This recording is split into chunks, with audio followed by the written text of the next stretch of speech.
I think you could be a virtual tourist and experience places like, Chicago or the Bay Area, and of course now London in the Watch Dogs brand. And I think that's something people really appreciate because not everyone can go there. Not everyone has a chance to visit these places.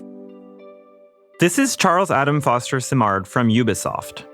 Working at a video game developer like Ubisoft, where we create games in which people spend dozens, sometimes hundreds of hours in the virtual worlds we create, I've naturally come to ask myself a lot of questions about what it means for people to immerse themselves in virtual worlds. What is so enticing about virtual worlds? As technology keeps developing and these worlds become richer, bigger, more photorealistic, more immersive, as virtual reality or VR becomes more commonplace and the metaverse is the buzzword of the day, what are the values of these virtual worlds and how different are they from the world we live in? Are virtual worlds and IRL in competition against each other, or are they complementary? Today, on the Ubisoft Game Makers podcast, we're going to explore these questions with three speakers who work on completely different projects.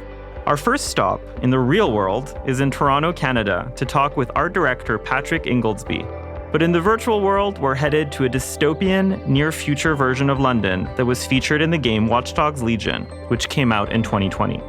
I spoke with Patrick to learn more about the work his team did to create this virtual version of London. London is a melting pot in Western Europe of culture, of world culture and diversity. The more we got familiar with London, the more we realized how important it was as a city that represents people. And working with Clint Hocking and witnessing the development of, it's a game about people. It's a game about play as anyone. The wonderful breakthrough for us was how liberating this could be for us, because as artists and as developers, we can be inspired by a city that's as wholesome as London in terms of just what London represents, as a Western Europe destination where so many people from around the world have converged in history. So that's an important part of our focus, really, is studying the cultures that exist in the city and finding ways to be inspired by them. London and the boroughs of London are essentially like a giant quilt of culture and diversity. And the one thing that we discovered, and as a test tone in a lot of our early concepts that we did, was realizing that underneath the cultural stamps of these locations visually, London is London. You still have the same bricks, you still have the same cobble streets and pavements and, architecture.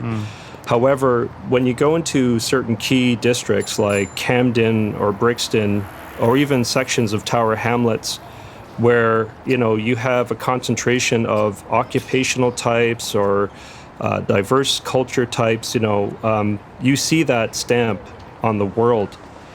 So that excited us as artists and as visual creatives, because we realized we can create a world that is about people, but also has these kind of visual stamps on the buildings. Like, for example, street art is a very strong culture in London, and there are street art hubs throughout the city.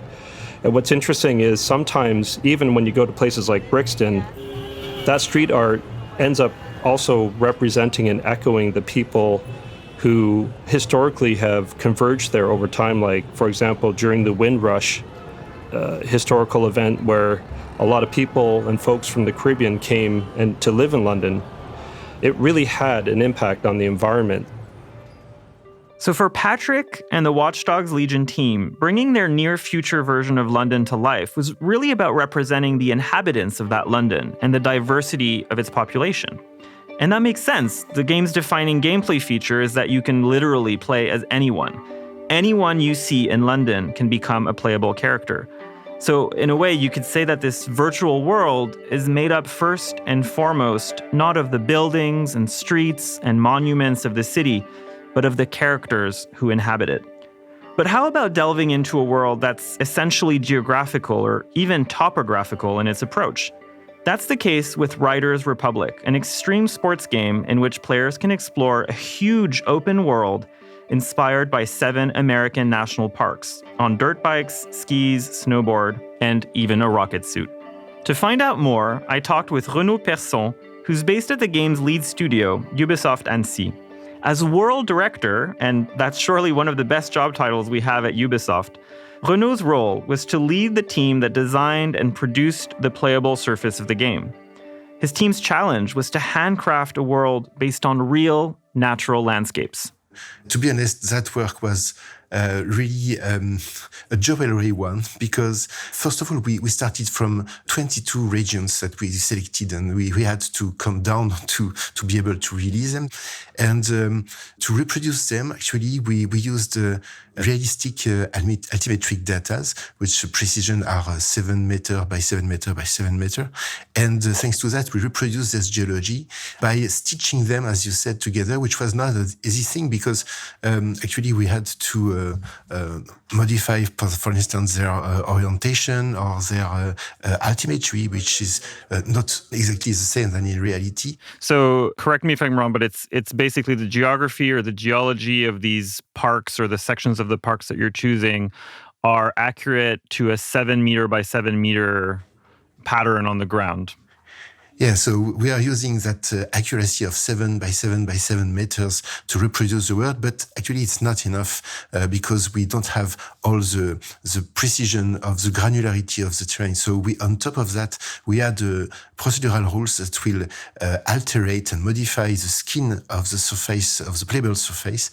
And we will add, thanks to that, all the bumps, all the irregularities that will give opportunities to the player to play on. When games are based in real places like London or American national parks, it leads to the question of accuracy.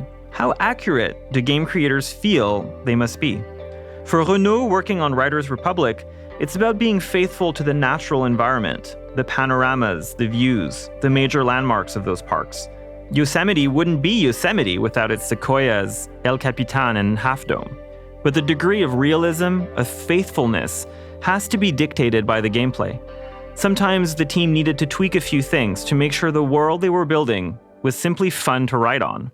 We are not making a scientific geology exercise. We are making a game. So we inspire ourselves and we take the best from the nature as far as it is serving the game. But when it's not enough, we tend to modify and to twist the reality in order to make all the sports and all the behaviors of the player have fun on the game. So that's why, for example, I can give you some clues on that.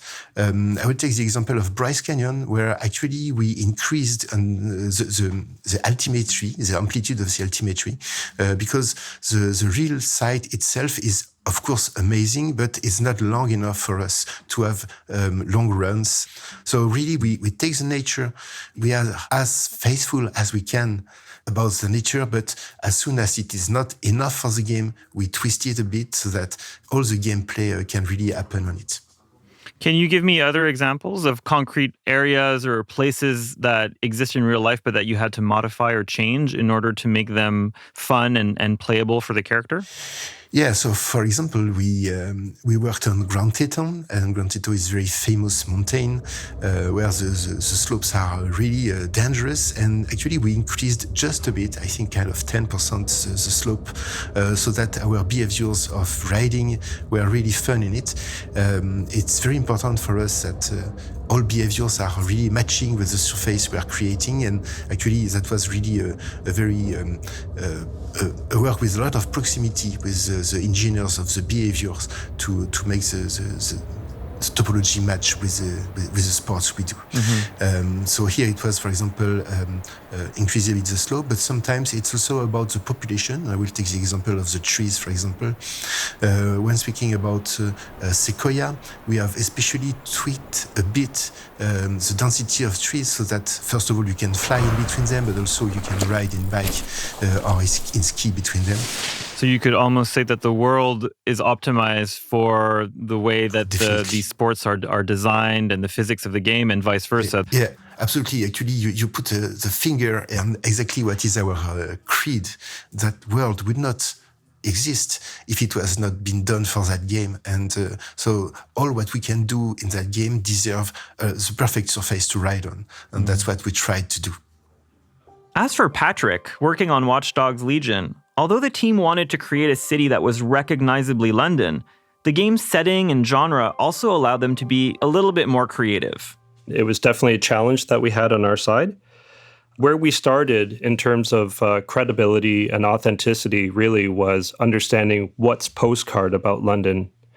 We want to make sure that we respect key landmarks as almost like pushpins. So from a high level, when scoping out and blocking in the city that we had to build, we want to make sure we got the sightlines right. So understanding the relative relationship of key landmarks across the skyline was an area of focus. So we really tried to use those as the key pushpins to map out our world.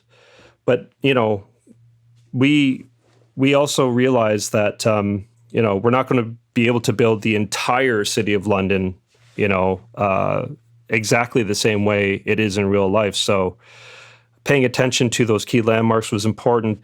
Another area that we were able to get very creative with was picking key locations to fictionalize as, say, key headquarters for certain characters in our game or in our story where, maybe there's a secret lab or, that sort of thing. So obviously our game is about science and technologies and the impact that could have on humanity. So being able to, scout maybe not as familiar buildings to be featuring, really exotic rabbit hole interiors was a lot of fun as well and very, very liberating. So we were able to flex there for sure.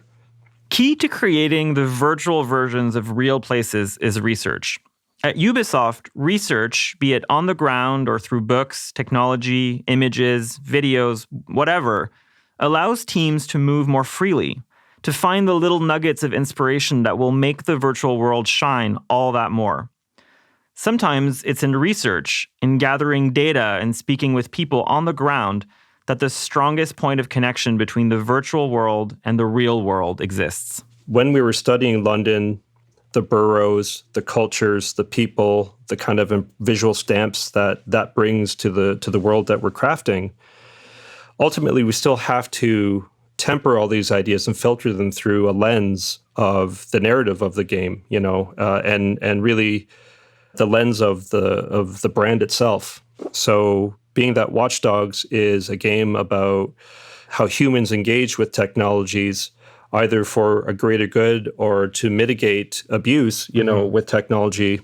One of the processes that we had was something I called DNA, where, if we figured out what we understand about a borough, we would work on the digital, the natural, and the architectural aspects of those boroughs and really come to terms with what we want to do and how we want to re-represent those boroughs in a way that really complements the Watch Dogs brand. So as an example, Islington and Hackney, which is just north of the city of London, is known as the Silicon Valley of London. So, naturally we would try to focus in on there's new tech companies and upstart companies that are doing great things.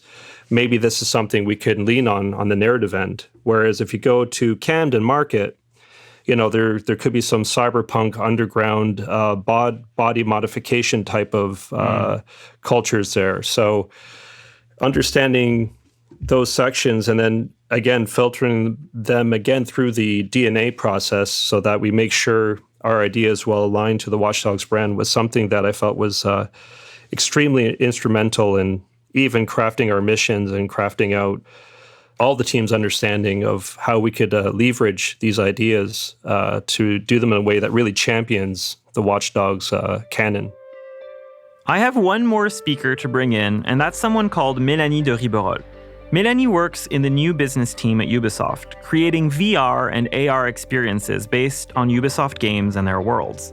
We spoke about a virtual reality experience that her team developed around Notre Dame Cathedral, which was destroyed by fire in April 2019. As soon as the fire occurred, we felt very concerned at Ubisoft. We're a French company, of course. We have several studios in Paris, and our HQ is located here as well. But it's not just that. The 2014 game Assassin's Creed Unity, set in Paris during the French Revolution, used a recreation of Notre Dame as a centerpiece of the map. It's a landmark that you could climb all over in the game, in classic Assassin's Creed fashion. For Mélanie and her team, it was clear that they needed to do something about Notre Dame that year. Actually, the idea came right after the fire. For a while, our team had been trying to exploit in VR some of the great monuments that are created in our games, but our tests focused until then on ancient or disappeared monuments, whereas for us, Notre Dame was still accessible and would be there forever. And right after the fire, among all the photographic testimonies that were posted online by people expressing their emotion, many gamers posted some videos from Assassin's Creed Unity. And so we thought, well, why not make this model available to a wider audience, more casual, not gamer, and be able to visit it again, because we know now we can do it. We have the technology to do so. Yeah, and we knew the building, of course, was partially destroyed. We knew it would take a while before people could visit it again. So for the team, this was an opportunity to create something where people could visit that monument.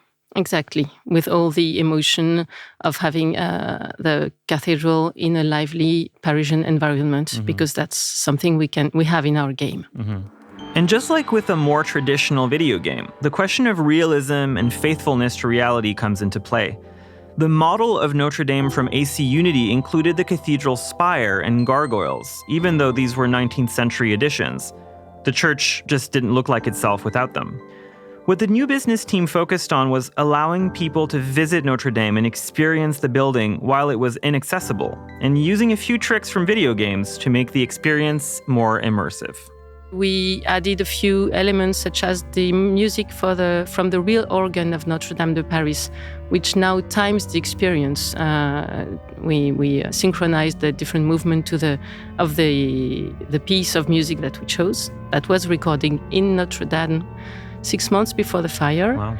And you visit 10 different places, some of which were not always accessible at the time before the fire. For this experience, we knew that people would do it to really experience the cathedral, not a specific time. And our goal was not historical, but rather to make them visit Notre Dame again. We were lucky that some elements that are still in our century were already in that model. That plus the music, plus all the environments that we could take from Assassin's Creed Unity. So you can see Paris and you can see the monuments, and we have a hot air balloon trip over the monument to see it, plus the animation, make a very lively experience. And the animations are characters from Assassin's Creed Unity. We didn't try to modernize that. So we have horses and carriages and long dresses in front of the door of Notre Dame. And it works great because we showed it to a whole team of people who worked on the reconstruction of the real monument at the Ministry of Culture at the time. So there was the Archbishop, there was the architect working on the project, but also the stone carvers and the stained glass? Yes, the stained glass specialists, makers, yeah. And they tried it and they loved it. Mélanie talks about bringing the spirit of the place to life. And for Renaud, working on Riders Republic, I think it's clear that that's what they tried to capture in the game as well. It's not just about the topography and the landmarks. It's about experiencing a place and enjoying it.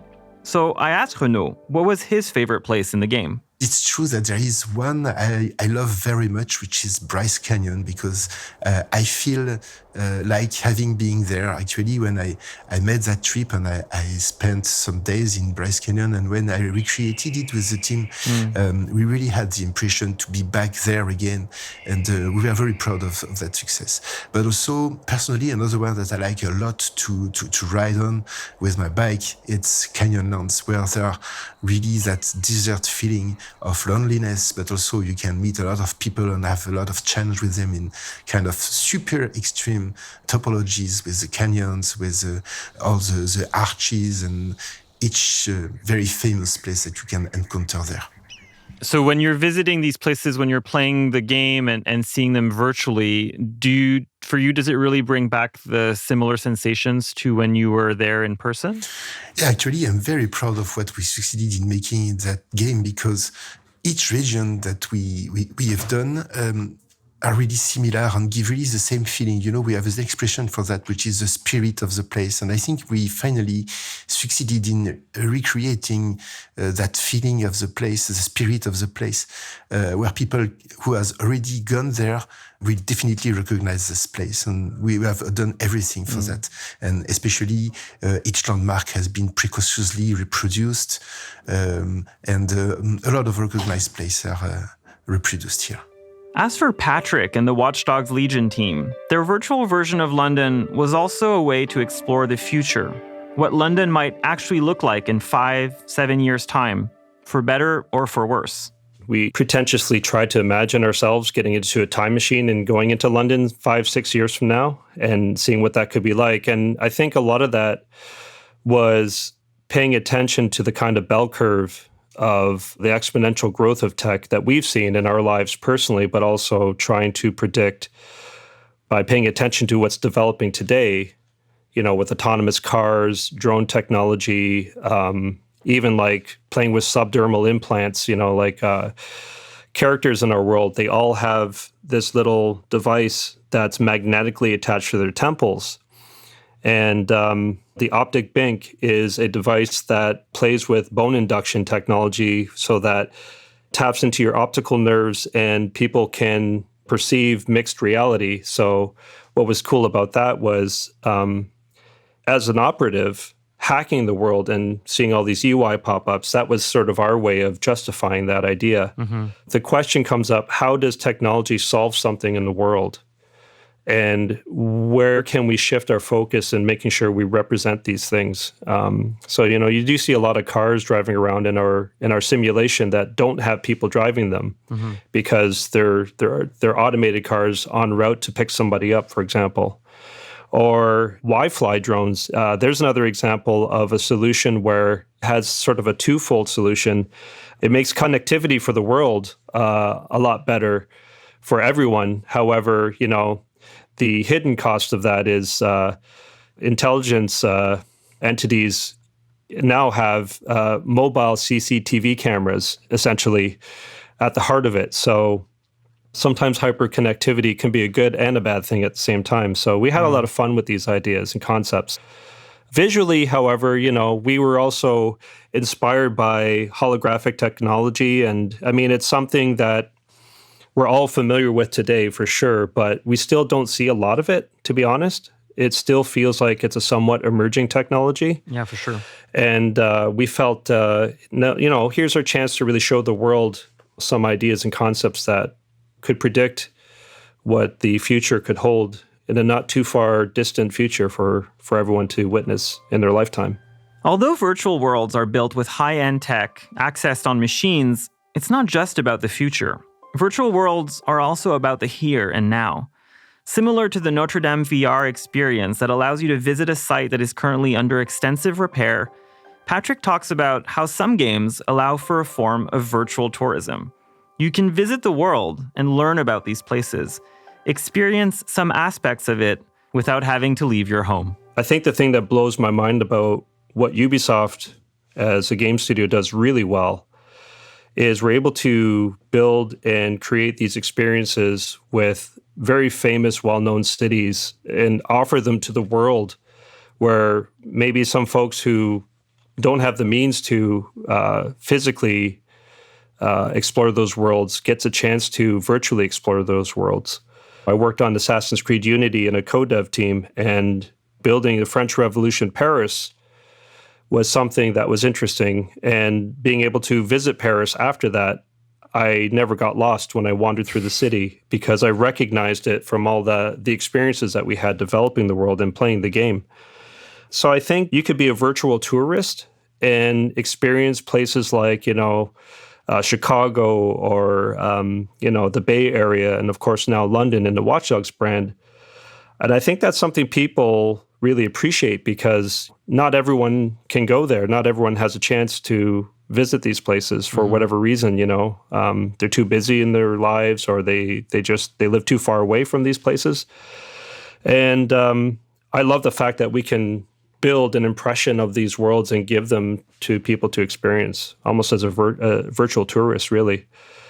The other aspect that I appreciate about what games have to offer is they can inspire ideas towards the future as well. I mean, we just witnessed William Shatner go up in an Amazon craft and come down and just be blown away. And it's almost like he lived the art, but now life is imitating that art. You know what I mean? So being able to express ideas of where technology could go, or the types of amazing devices and narratives and fiction that we crafted up, may inspire somebody who's going through and taking physics or some kind of science, and they might be inspired by something that we develop in our fiction, and that may in fact become the catalyst to deliver something in real life. I think that kind of back and forth between art and the real world is something that I've always personally appreciated. So I feel fortunate to be able to be a part of that tradition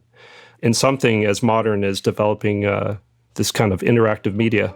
Going back to Mélanie and her team working on VR and AR experiences, what they're working on now is a new project scheduled for next year and based around the fire that destroyed the cathedral in 2019.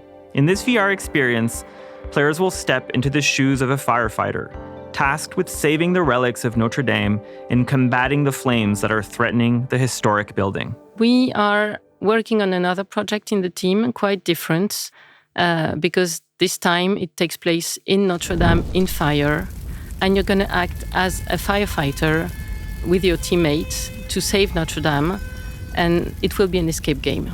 Wow. So it's going to be set during the actual fire of Notre Dame, and you'll be kind of combating the flames and I assume saving things from the building maybe, or? Yes. The challenge will be to immerse people in this catastrophe movie that was the fire, and make you feel the tension that the firefighters were confronted with at the time.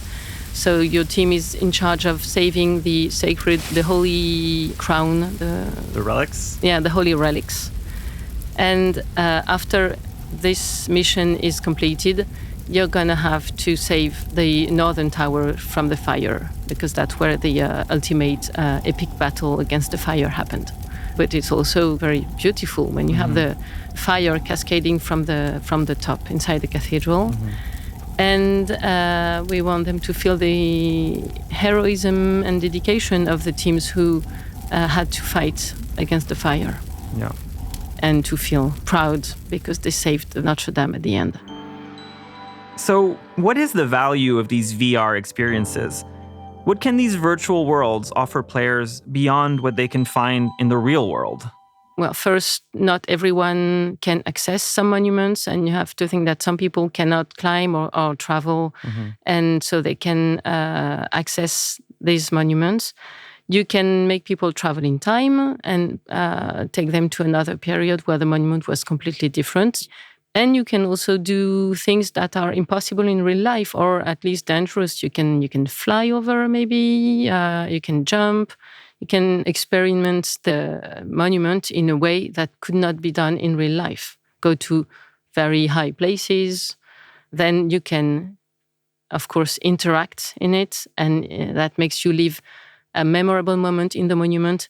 You will get more striking memory of your visit if you have been really acting, exploring, walking inside this monument. So for you, is that the value of virtual reality, the ability to interact with those places and that sense of immersion that comes through that interaction? Yes, that's one of the value, to be able to interact in it, to be there, but also to experiment it in ways that could not be done in real life. Real worlds, virtual worlds. After speaking with Mélanie, Patrick, and Renaud, I think what I like best is when one feeds into the other. When the real world becomes transposed into a virtual world that you can play in. And that might surprise you in ways that the real world doesn't always, because it's not scripted. Sometimes we can even find inspiration for the real world we live in, the one that's sometimes at risk, by looking at its virtual counterpart. This episode of Game Makers was produced and edited by the team at Angle. I'm Charles Adam Foster Simard from Ubisoft. Transcripts of our episodes are available on Ubisoft News. For more from Game Makers, remember to subscribe wherever you get your podcasts. Thanks for listening.